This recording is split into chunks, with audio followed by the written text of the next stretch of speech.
Con esta amiga he hablado algunas veces de los pequeños abusos, acosos y presiones que en general sufren las mujeres a lo largo de su vida. Los abusos más graves están mal vistos, se denuncian, pero por debajo de ellos hay una gama tolerada de eso que llaman violencias de baja intensidad. Se aceptan, se toleran y hasta se ríen. En los últimos tiempos he preguntado por este asunto a varias amigas y todas, pero todas, tienen un repertorio de historias así: pequeños acosos desde que eran crías, bromas pesadas, comentarios supuestamente graciosos en el trabajo sobre su físico, su vestimenta o su situación amorosa, chistecitos con los que se han sentido coaccionadas y marcadas, como un extenso diario que nunca acaba, y día a día hay nuevas hojas en blanco por las que escribir estos acosos. Y muchas comparten una sensación, todos esos episodios, que a ellas se les han quedado muy grabados. En teoría no son como para quejarse, para protestar, para ofenderse, porque entonces quedan como exageradas o histéricas. Si les molesta que cuando caminan por la noche un chaval les llame guapa desde la esquina, es que son unas amargadas. El chaval no sabe o le da igual que a la chica se lo hayan dicho 3 veces seguidas, o que se lo digan con frecuencia en unas circunstancias que convierten el supuesto piropo en una actitud agobiante y amenazante. A mí me da que en general los hombres no somos nada conscientes de esa presión frecuente que padecen tantas mujeres. Nos cuesta ponernos en esa piel, ni nos imaginamos lo que tiene que ser aguantar una y otra vez bromitas o toquecitos o comentarios que se suponen chistosos. Muchos participan en esos pequeños acosos, otros ríen las gracias o les quitan importancia. No nos enteramos o no nos queremos enterar, pero todo ese ambiente de suave agresión acaba coartando la libertad de andar tranquilas por la vida sin que les molesten por el hecho de ser mujeres.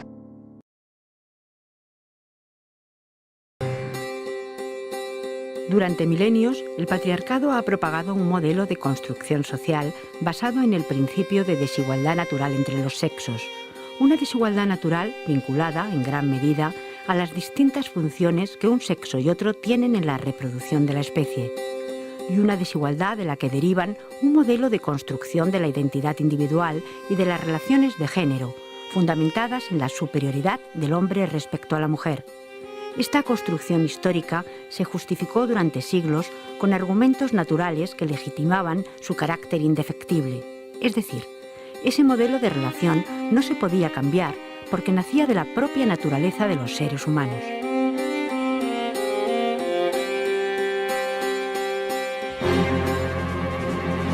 Pero los principios de la Ilustración y las ideas de progreso que la Revolución Industrial trajo consigo comenzaron a cuestionar esa desigualdad natural de todos los hombres, entendidos como varones, propia de la sociedad estamental, y por extensión también aquella desigualdad natural entre hombres y mujeres. La sociedad estamental se basa en la diferencia natural de unos seres respecto de otros. La sociedad posterior a la Ilustración y a la Revolución se basa en la idea de la igualdad natural de esos hombres. Y el feminismo, tomando ese principio, va a cuestionar no tanto la organización social, o no solo la organización social, sino sobre todo la organización de las relaciones entre hombres y mujeres, que es una base de la organización social y de la organización de la familia. En el siglo XVIII, Mary Wollstonecraft, la primera feminista reconocida a nivel internacional, escribe un texto reivindicando los derechos de las mujeres, a raíz de los acontecimientos de la Revolución Francesa. Es la primera obra que habla de la emancipación femenina y de cómo esta emancipación ha de pasar por la doble independencia económica y de pensamiento de las propias mujeres.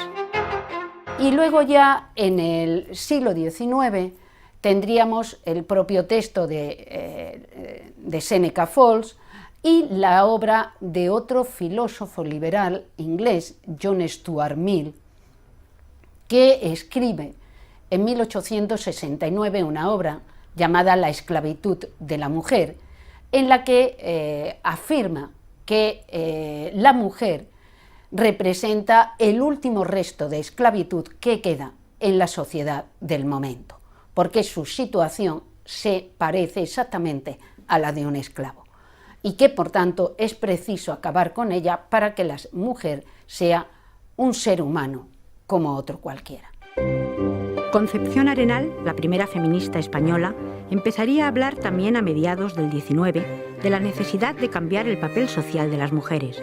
haciendo gala de una actitud insólita para las mujeres de su época, una actitud sin duda apuntalada por incidentes determinantes de su trayectoria vital. El primero, sin duda, el haber nacido en el seno de una familia con un padre militar y embarcado en el proyecto liberal de General Riego. Es decir, el estar en un ambiente de lucha por unos ideales, de combate por lo que se considera la causa liberal, la causa del progreso, marca la biografía de Concepción Arenal, porque eso supone la cárcel para el padre, una vida muy penosa para la mujer que queda sola a cargo de sus hijas, y se convierte en una herencia, indudablemente para ella, que se va a transmitir después en su labor de involucración a favor de los derechos de los prisioneros, de la situación en las cárceles, de esa indefensión en la que se quedan las familias cuando el cabeza de familia, la persona que ha de regir por su bienestar, desaparece. Una mujer que se viste de hombre para acceder a las aulas universitarias y que obtiene así su licenciatura en Derecho, nos revela una personalidad muy consciente de sus capacidades y de sus anhelos de realización personal. A la muerte de su marido, García Carrasco, quien le había introducido ya en medios periodísticos liberales como La Iberia, Concepción Arenal se convertirá también en una mujer viuda a cargo de 2 hijos. Pero a diferencia de su madre, va a conquistar unas cotas de independencia inusitadas en la sociedad de su tiempo. Concepción Arenal, por su trabajo como visitadora de cárceles, por su continua implicación en la asistencia a los más desfavorecidos, es decir, a familias con hijos abandonados, mujeres en unas situaciones de pauperismo total, mujeres recluidas en cárceles que luego intentan reinsertarse a la vida cotidiana. Ese acercamiento a lo que es la parte más penosa de la sociedad, la zona de la desatención y la indefensión, le hace ver la cuestión social como algo absolutamente vinculado a la lucha también por los derechos de la mujer.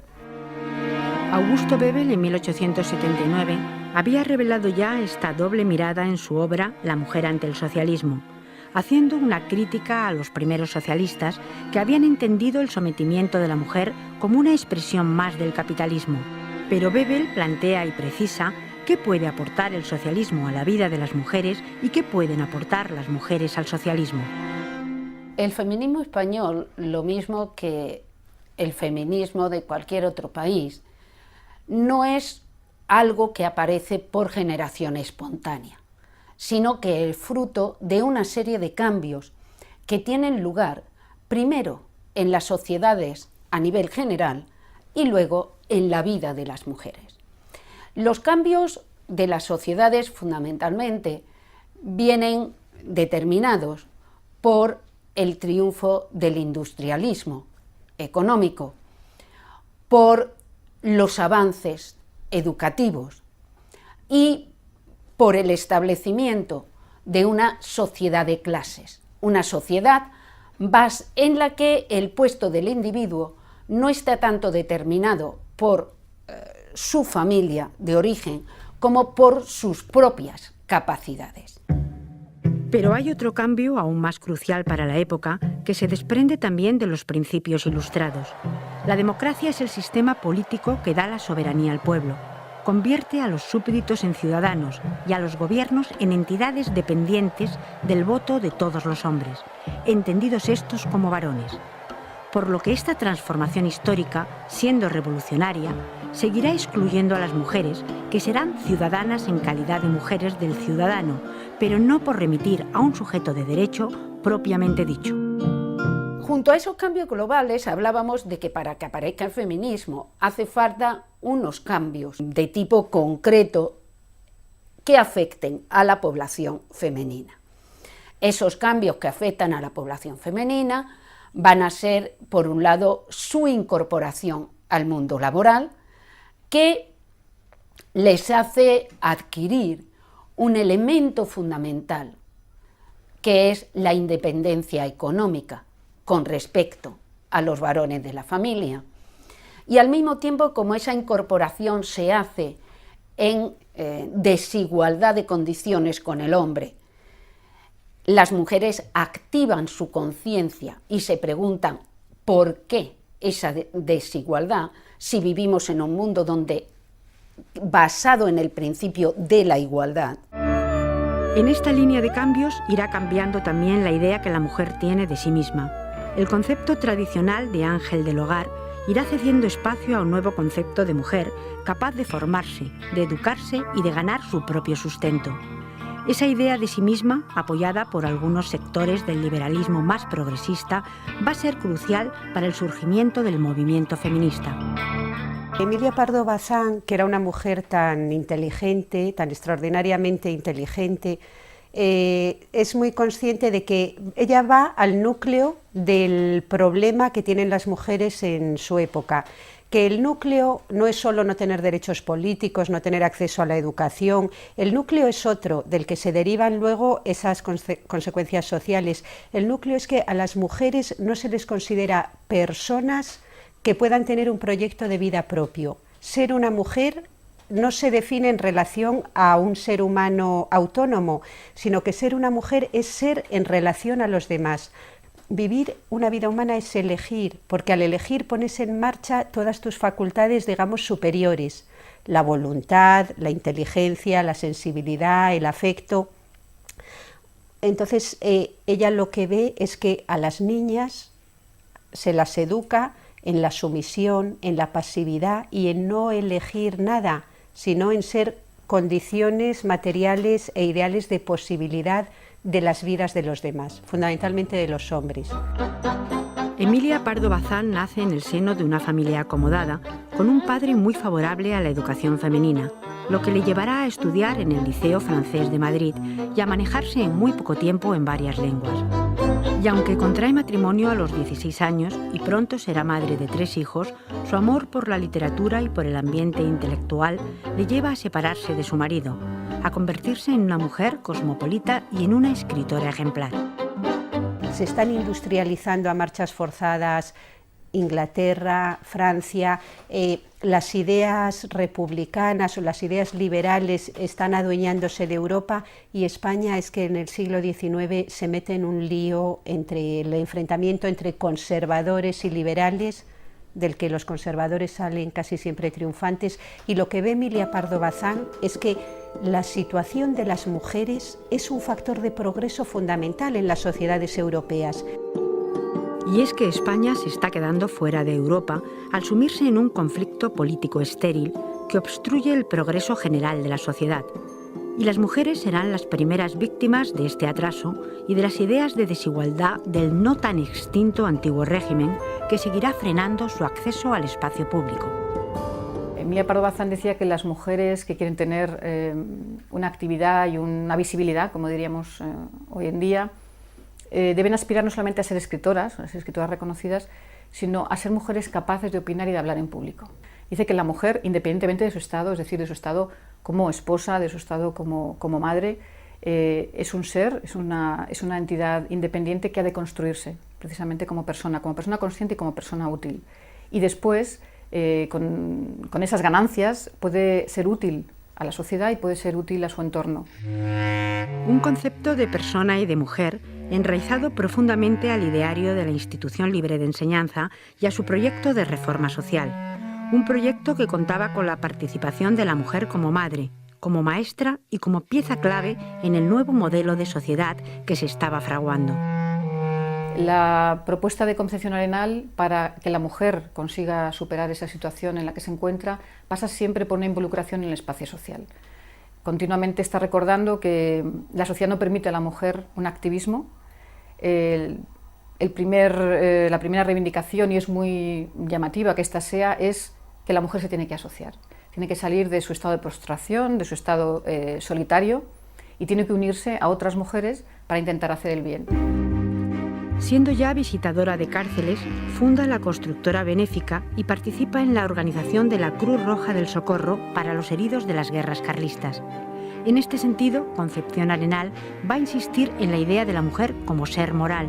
pero su compromiso social estará, aún, muy atravesado de un sentimiento de moralidad profundamente religioso, muy conectado con la idea del asociacionismo y del bien común, pero no con la del derecho al voto. Resulta que en Europa, y a España también ha llegado los ecos, se está produciendo lo que se llama las revoluciones burguesas o liberales, que se centran en considerar al ser humano ciudadano. La idea de que las personas no somos súbditos de nadie, sino que somos ciudadanos con derechos, que la soberanía popular reside en el pueblo, que igualdad, libertad, fraternidad, todos los ideales de la Revolución Francesa y que se van desarrollando a lo largo del siglo XIX. Pero se van desarrollando única y exclusivamente para la mitad de la especie humana o de la raza humana, para los varones. Rousseau, el gran filósofo igualitarista de la Revolución Francesa, dirá que en la instrucción de las mujeres, en todo tiempo y lugar, debe ir encaminada a hacer más fácil y agradable la vida de los hombres. A este respecto, hoy, al calor de una historiografía crítica, podemos afirmar que no hubo ilustrado ni de la primera, ni de la segunda, ni de la tercera generación que pensara en la mujer como sujeto de esos derechos políticos recién conquistados.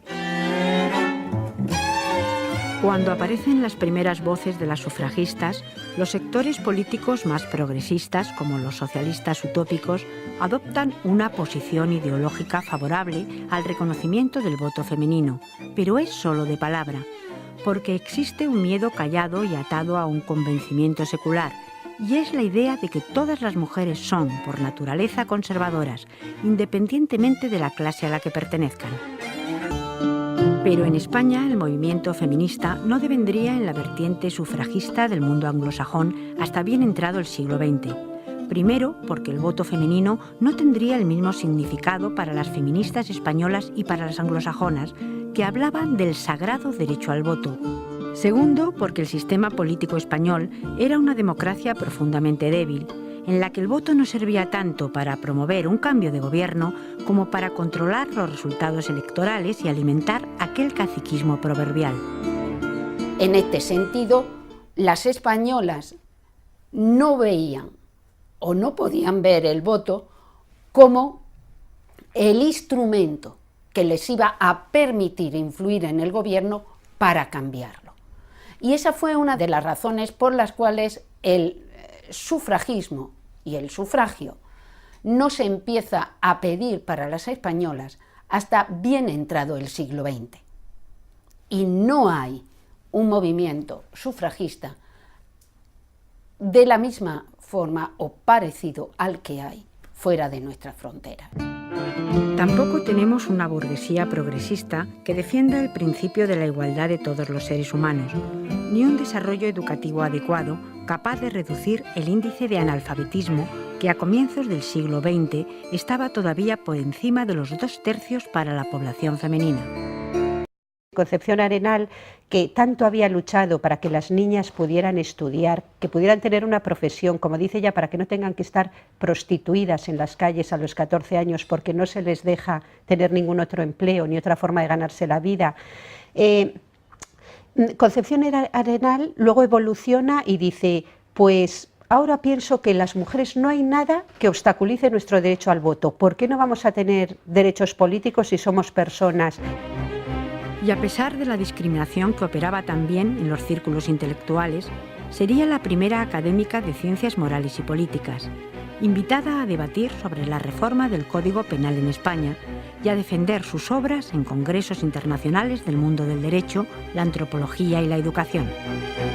Hay un elemento que ella cita continuamente que es la influencia de la opinión. La opinión pública es un elemento de sujeción y de control de la mujer en la España de la época. Emilia Pardo Bazán también lo comenta constantemente y habla de que la mujer es un personaje maniatado. La escritora tiene que someterse a los dictados de la opinión y tiene que regir su vida por el miedo al que dirán o por el miedo a lo que opinarán los críticos cuando ella escribe. Como decía John Stuart Mill, y ella lee en su libro, que la mujer es como ese árbol al que se le han podado todas sus ramas. ¿Que quiero hacer deporte? Raca, córtale esa rama. ¿Que me gusta viajar? Raca, para dejar solo el tronco, madre y esposa. Y un árbol sin ramas, un pedazo de tronco, que es lo que hacía la educación a las mujeres en España, madres y madres coartadas, cohibidas, pasivas, sobre todo en la clase media, que bueno, pues ella lo ve como una tragedia y una desdicha. Hay además otro motivo para la pervivencia de esa ideología tradicional que insiste en negar los derechos de la mujer, y es el inmenso poder social que tiene la Iglesia y que profundiza hasta lo indecible ese retraso económico, social e ideológico de España con respecto a otros países. También hay que tener en cuenta todo ese debate que se produce en España, ¿no? Incluso dentro de los estratos católicos, en los que, por ejemplo, algún higienista como Pedro Felipe Monlau, que es el padre del gran higienismo en el siglo XIX y que es un ensayista conocidísimo, niegan también el derecho político a la mujer por una cuestión, como dicen, de adulterio moral, es decir, que es como reduplicar el voto en una familia. Una mujer ha de votar lo mismo, en este caso hablo de Pedro Felipe Monlau, ha de votar lo mismo, por ejemplo, que su esposo, porque si no eso va a producir una situación de conflicto que no es asumible en una célula matrimonial. En Inglaterra y Alemania, esa relación de fuerzas que nutre la ideología patriarcal se rompe al término de la Primera Guerra Mundial, y el voto femenino va a ser un modo de pagar a las mujeres su comportamiento durante la contienda. En España, las relaciones entre feministas y poder político seguirán complicadas y no habrá una presión social real por el voto femenino durante mucho tiempo. Pero en España el feminismo fue de otra forma. Fueron mujeres individuales, excepcionales, hombres que las apoyaron, como siempre nos ha apoyado un grupo minoritario de hombres, pero todo más relacionado con el mundo de la educación, de las ideas. No trascendía, como España tenía tantos problemas de otro tipo, que sin hacer la reforma agraria, un país que no se estaba industrializando, un país que no encontraba el camino, parece que el tema de las mujeres, que siempre es un tema secundario, pues aquí ni llegó a plantearse en las calles, que es donde también se debe plantear. No será hasta el primer tercio del siglo XX cuando las mujeres españolas se van a incorporar a la universidad y a profesiones cualificadas, mejorando sus niveles culturales y su participación en la vida pública.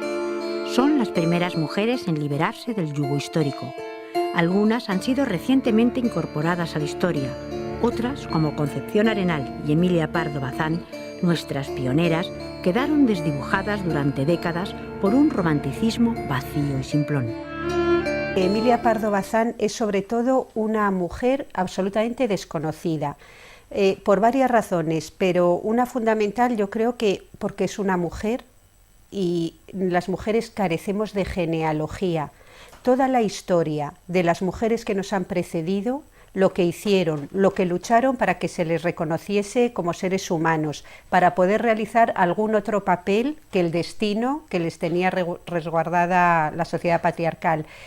No las conocemos, pero y como dicen muchas teóricas feministas, cuando tú no sabes de dónde vienes, en realidad no sabes ni dónde estás pinada, ni quién eres, ni puedes saber a dónde vas. Es fundamental para las mujeres saber de dónde venimos, qué problemas hemos tenido que afrontar, qué nos ha permitido llegar hasta aquí, quiénes han sido nuestros aliados y quiénes los que nos han puesto obstáculos hasta el fin. Poco después de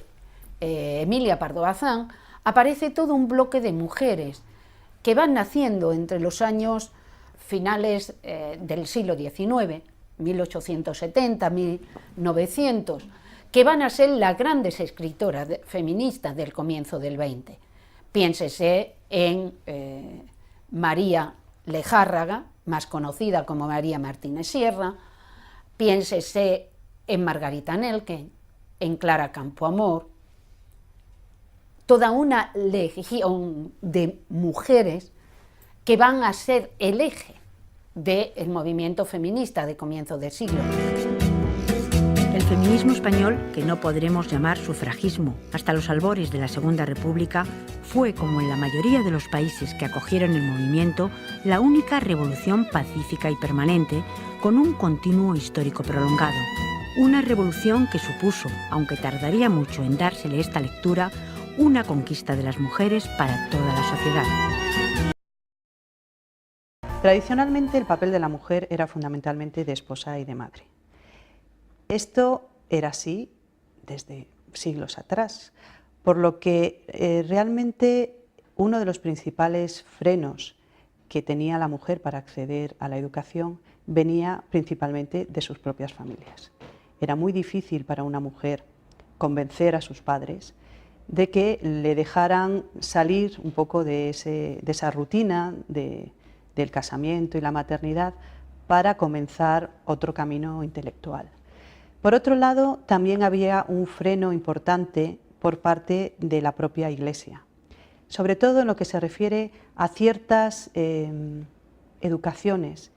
que algunas mujeres consideraban que eran fundamentales, como por ejemplo la educación sexual, que permitía a las mujeres tener un poco de control sobre su cuerpo. La Ley de Instrucción Pública de 1857, si bien hizo obligatoria la escolaridad de las niñas en la enseñanza primaria, no dejó de excluirlas de materias como la industria, el comercio, la geometría y, por supuesto, la educación sexual. La más conocida como Ley Moyano mantuvo el férreo control de las autoridades eclesiásticas sobre el currículum docente, marcando una separación tajante entre los sexos y justificando conceptos tan difíciles de derribar como el de labores propias del sexo femenino. La defensa de la educación femenina y sobre todo la revalorización de la importancia de la educación femenina es algo que empieza a ponerse de manifiesto desde finales del siglo XIX y comienzos del siglo XX, en gran medida gracias a la acción y la defensa que hacen de ella los hombres de la institución, los hombres y las mujeres de la institución libre de enseñanza. Y esa defensa va a traer consigo que ya con carácter previo al inicio de la República se hubiera hecho una labor de incremento de la presencia femenina, tanto en la enseñanza primaria como sobre todo en la secundaria y la superior. En 1876, Giner de los Ríos se ponía al frente de la Institución Libre de Enseñanza, apostando por la coeducación como principio esencial del régimen escolar. Su laicismo moral aducía que no había razones para separar en la escuela las relaciones que uno y otro sexo mantenían en la sociedad, y postulaba con ello el fin de la inferioridad positiva de la mujer. Algo que terminaría de completarse con la ley de 1910, que anulaba la obligatoriedad del permiso de un tutor masculino para el acceso de las mujeres a la enseñanza secundaria o superior. Pero esta apertura, dijéramos, de la legislación hacia la educación de las mujeres en 1910,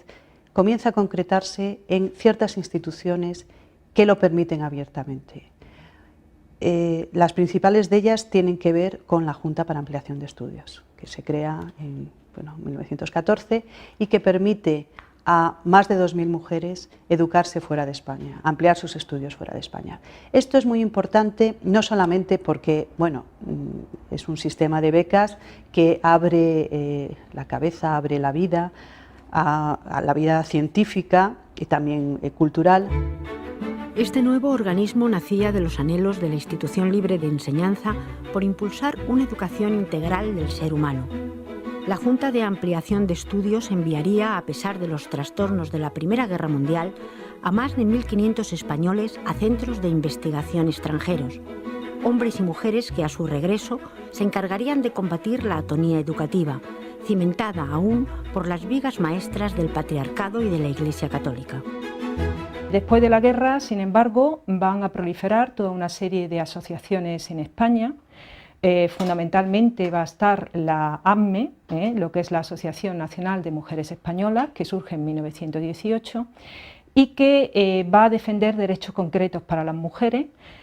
tanto en el terreno político como económico como social. Y si bien es cierto que la Asociación Nacional de Mujeres Españolas no va a defender el voto en su programa, tampoco va a estar en contra. Y lo que no cabe duda es que el impulso de reconocimiento de toda una serie de derechos a la larga iba a llevar al reconocimiento del voto a la mujer. El fin de la Primera Guerra Mundial traería también un nuevo referente femenino, la mujer moderna. Un modelo nacido en gran parte del prestigio conquistado por las mujeres durante y después de la contienda, y que revirtió en su utilidad social, en su creciente seguridad y en su proyección de futuro. Y aunque minoritaria, la mujer moderna era ya, también en España, una mujer trabajadora, una mujer emancipada y una mujer con formación que empieza a ser muy consciente de que la ley española es profundamente discriminatoria para ella. Dentro de este grupo va a haber también lo que va a ser una élite de mujeres, en este caso ya, que tenían formación universitaria, que sabían idiomas, que salían al extranjero, que formaban parte de asociaciones, que participaban en medios de comunicación, que estas mujeres, que después citaré, Margarita Nelken, Victoria Kent, etcétera, pues van a ser ya mujeres que sí van a participar en política. Y a la hora de participar en política, ellas evidentemente van a defender totalmente la igualdad de derechos entre hombres y mujeres. Estas mujeres además van a ser muy respetadas por su profesionalidad y por su buen hacer, y por lo tanto vamos a decir que sus peticiones cada vez pues, van a ser más escuchadas en la generalidad, ¿no?, de la sociedad española. Y que tendrán ya como punto de apoyo para sus argumentos feministas los éxitos de las sufragistas extranjeras, que verán reconocido el voto femenino en Estados Unidos, Alemania y Gran Bretaña al término de la guerra. De esta forma, recogiendo las innovaciones políticas y sociales de algunos gobiernos europeos, la Junta de Ampliación de Estudios insistirá en materializar las ideas krausistas con la creación de nuevas instituciones educativas, poniendo el foco de interés en una nueva élite femenina que sirva de modelo de referencia para una, también nueva, sociedad española. El principal quizá de ellos sea la residencia de señoritas. La residencia de señoritas se crea paralelamente, un poquito después, pero tiene la misma función que la residencia de estudiantes y es dirigida por una mujer muy notable que tendrá un gran papel en lo que supone la extensión de esta posibilidad de las mujeres de adquirir una formación superior, que es María de Maeztu. María de Maeztu también será, en el año 26, una de las principales promotoras de una asociación femenina que se llama Liceum Club, que agrupará a mujeres.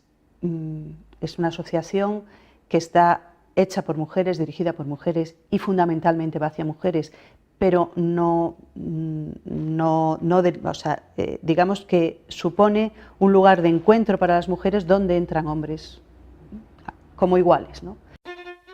La progresiva creación de instituciones y asociaciones de signo feminista va a devenir en la convergencia de una generación de mujeres asimilable a las famosas generaciones masculinas del 98, del 14 y del 27.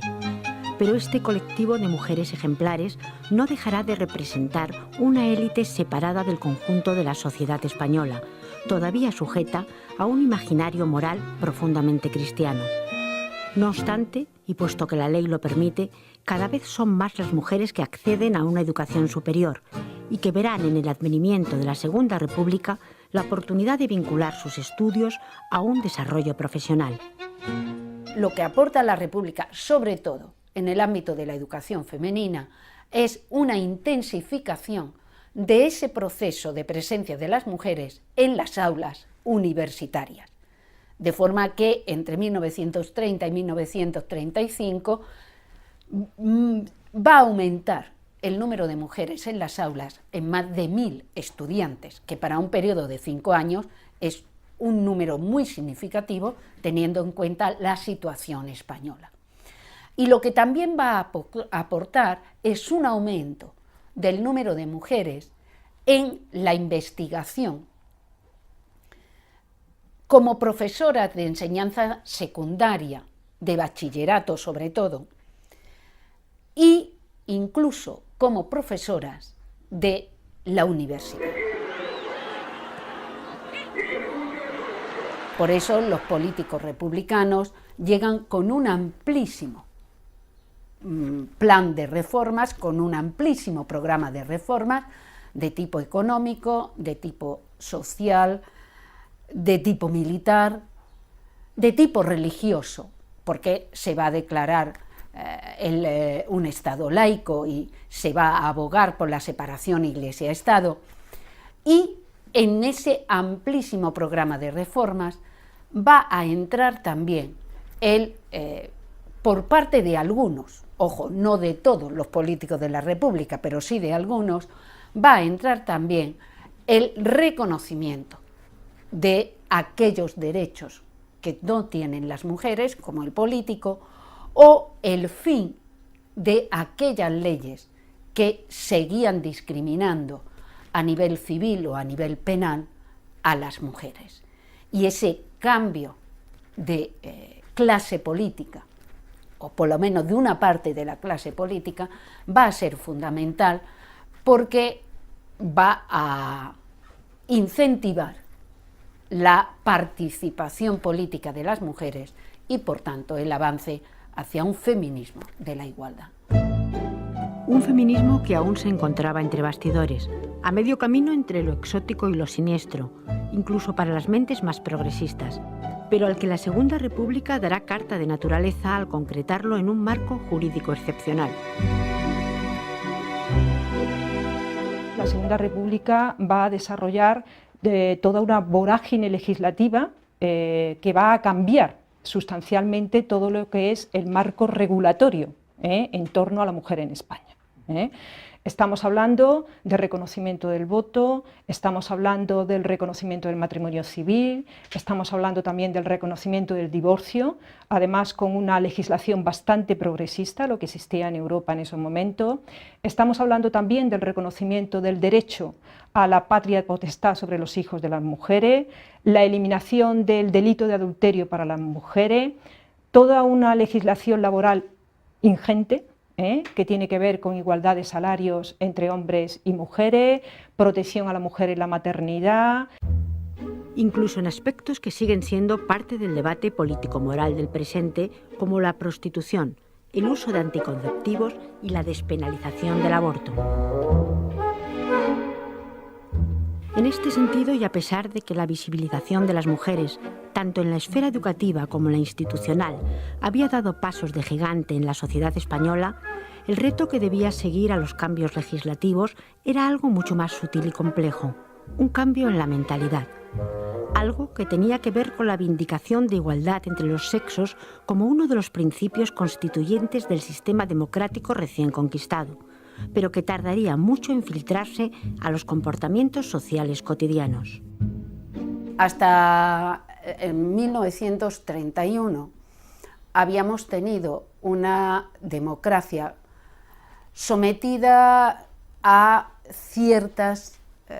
interferencias en la práctica política, sobre todo a cierta manipulación del voto político a través del caciquismo. Con la llegada de la República, lo que se pretende es, primero, instaurar un auténtico régimen democrático, en que el voto del ciudadano sea realmente representativo y el que decide el gobierno. Y, en segundo lugar, se pretende dar pie a un gobierno o dar paso a un gobierno que vaya cubriendo todas las etapas de evolución, de progreso, de cambio social y político que España no había conseguido cubrir hasta entonces. Porque si bien el sufragio universal masculino existía en España desde 1890, se trataba de un voto cautivo, rotundamente contaminado por un clientelismo social que se había hecho norma en el comportamiento político y que se apoyaba además en la elevada tasa de analfabetismo, que era aún mayor entre las mujeres y en el medio rural. Y recogiendo los frutos del krausismo y de la institución libre de enseñanza, la Segunda República se propuso, dotada ya de una milicia de educadores y de un concienzudo programa pedagógico, escarbar en las raíces de este mal enquistado en la sociedad española. Daos cuenta que en este momento pues no hay televisión, la radio pues francamente no llega a la mayor parte de los sitios, no hay manera de difundir esta noticia, no hay manera de explicar a la gente que vivía en los pueblos que a partir de este momento tenían otro tipo de derechos y otro tipo de obligaciones, ¿no? El único modo universal de hacer esto era a través de la educación, y eso hizo que la Segunda República hiciera un esfuerzo ímprobo por extender este derecho, sobre todo en esta línea. O sea, no había posibilidad de que la República pudiera avanzar si no había, a la vez, un desarrollo educativo importante.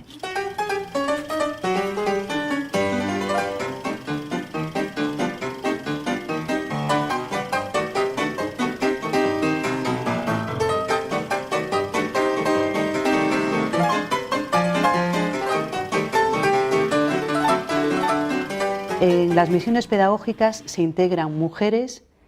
que son las encargadas, por ejemplo, de explicar lo que la Constitución y después de que se le permite a la mujer votar, lo que implica el derecho al voto para la mujer. Entonces, a la vez que se enseñaba pues, el cine, se hablaba con las mujeres de los pueblos sobre sus nuevos derechos. La legitimación social de los derechos individuales, más aún los referidos a la mujer, no representaron un factor clave de la tradición liberal y democrática en España hasta que las reformas políticas de la Segunda República se pusieron en marcha. En este escenario político no resulta, pues, sorprendente que ni siquiera aquellas mujeres que habían logrado tener una representación en el gobierno republicano centrasen su lucha en la reivindicación del voto, tal como había sucedido unos años antes en países como Gran Bretaña o Estados Unidos. Por lo tanto, la obtención del voto en España realmente se circunscribe casi exclusivamente a la lucha de una sola mujer, que es Clara Campoamor,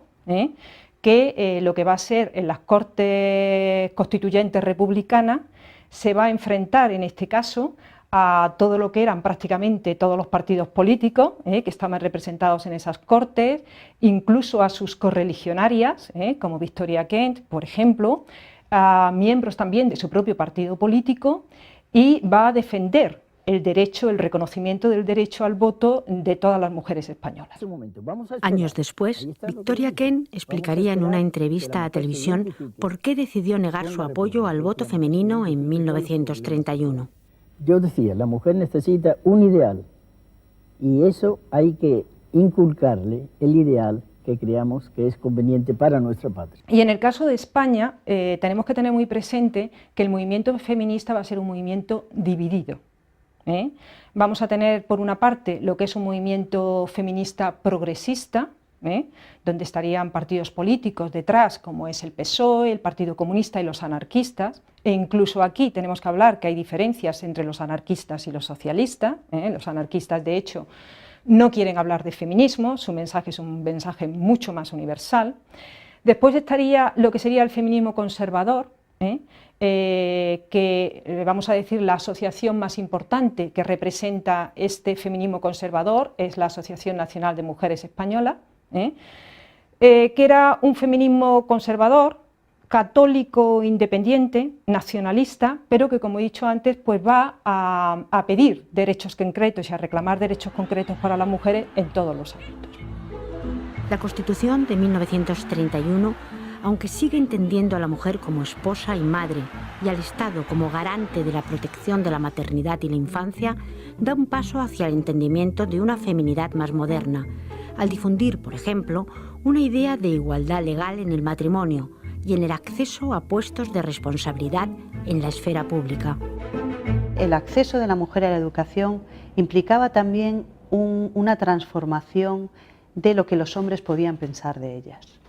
O sea, que no solamente las mujeres por sí mismas fueron capaces de generar un modelo de vida que se ajustara más a un modelo de libertad, un modelo de ciudadanía, ¿no? Sino que también, no solamente a nivel docente, puesto que estas mujeres que estaban en cargos de importancia en la educación,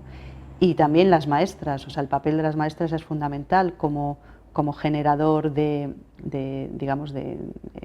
democracia o de actitudes democráticas, ¿no? Estos dos factores, por un lado, la asunción de que la mujer, o sea, la asunción por parte de las mujeres de una presencia distinta dentro de la sociedad a la que tenía hasta ese momento, y la influencia que estas mujeres tuvieron sobre otros hombres. A pesar de estas asombrosas transformaciones sociales, seguirán existiendo un sinfín de frenos reales. El primero, la propia actitud de los hombres, que seguirán siendo muy reticentes a la incorporación de las mujeres al mundo laboral. Al argumento explícito de dejación de funciones domésticas y maritales, y al más callado, el de la pérdida de su hegemonía histórica, existía el temor a la bajada salarial que podría suponer la competencia de la mujer. Un temor sin duda acrecentado por los efectos del crack del 29 que también van a llegar a España. Si nos vamos al terreno práctico, la situación de la mujer en general no va a cambiar tanto durante la Segunda República, por varios motivos. En primer lugar, por el corto espacio de tiempo de que dispone la República, teniendo en cuenta además que en 1933 la derecha llega al poder, bueno, en este caso el Partido Republicano de Lerroux, pero la CEDA gana y por lo tanto frena muchas de las reformas del bienio progresista. Dos elecciones con resultados muy distintos. En el 33 ganaron la derecha, en el 36 el Frente Popular de Izquierdas, pero que tienen un hecho común, y es que en ambos casos, en ambos momentos, se va a decir que el voto de las mujeres es quien ha decidido el resultado. Realmente podía haberlo sido, porque numéricamente y estadísticamente las mujeres eran más que los hombres. Pero en la práctica no fue un elemento tan decisivo. Sí es verdad que las mujeres se sintieron implicadas en ese momento electoral, y una prueba de ellas es que el porcentaje de voto femenino con respecto al número de electoras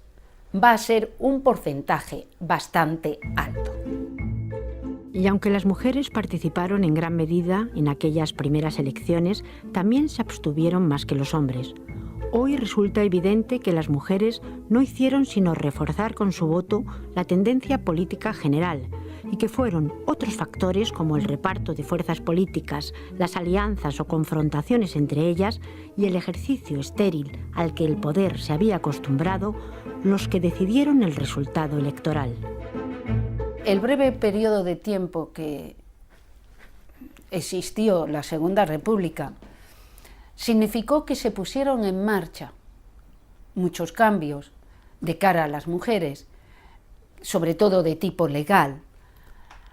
pero no hubo espacio suficiente para transformar esos cambios legales en cambios sociales y cambios reales de la vida de las mujeres. El estallido de la Guerra Civil y sobre todo el triunfo del franquismo al término de ella cercenó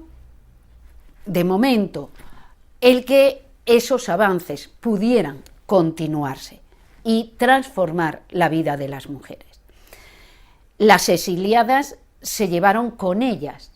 esos cambios de algún modo, y los exiliados también,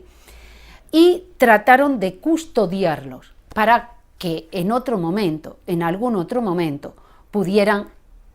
traerlos de nuevo a España. Pero por otro lado está la labor callada de las mujeres que se quedaron. O sea, hubo muchas de estas intelectuales o estas maestras o estas personas que apostaron tanto por la enseñanza de la mujer que en otro papel, porque ya el papel que tenían no lo pudieron cumplir, siguieron de alguna manera transformando la sociedad. Entonces se convierten en tutoras de esta nueva élite, se convierten también en educadoras de pequeños pueblos, muchas de ellas son desterradas, ya no pueden ejercer en el lugar donde bueno, habían comenzado a hacerlo, sobre todo en las grandes ciudades, en Barcelona y Madrid, pero a algunas de ellas se les permite continuar su docencia en pueblos perdidos. Entretanto, el franquismo triunfante se encargó de asfixiar en tiempo récord los esfuerzos que la República había vertido en todos los ámbitos de la vida. La creación de órganos afines al régimen, como la sección femenina, no cejó en su empeño de resucitar la figura de una mujer tradicional que recuperaba el esquema moral del siglo XIX. Y como era de esperar, las mujeres que habían contribuido a materializar aquel oasis reformista que había posibilitado el surgimiento de un movimiento feminista español, tuvieron que retirarse de la escena pública. Cuando termina la Guerra Civil en España, el movimiento feminista prácticamente es desarticulado. Todas sus máximas representantes se tienen que marchar al exilio, las que hemos nombrado antes, Margarita Nerken, Victoria Kent, Clara Campoamor, todas se tienen que ir fuera. Y era lógico, dentro de lo que era la ideología franquista, que consideraba el movimiento feminista como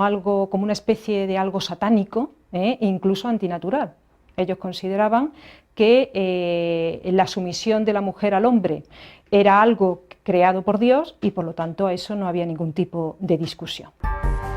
A pesar de que el régimen franquista vetó de manera explícita la presencia de mujeres en algunos trabajos y volvió a presentar un ideal de mujer ceñido a su rol de esposa y madre,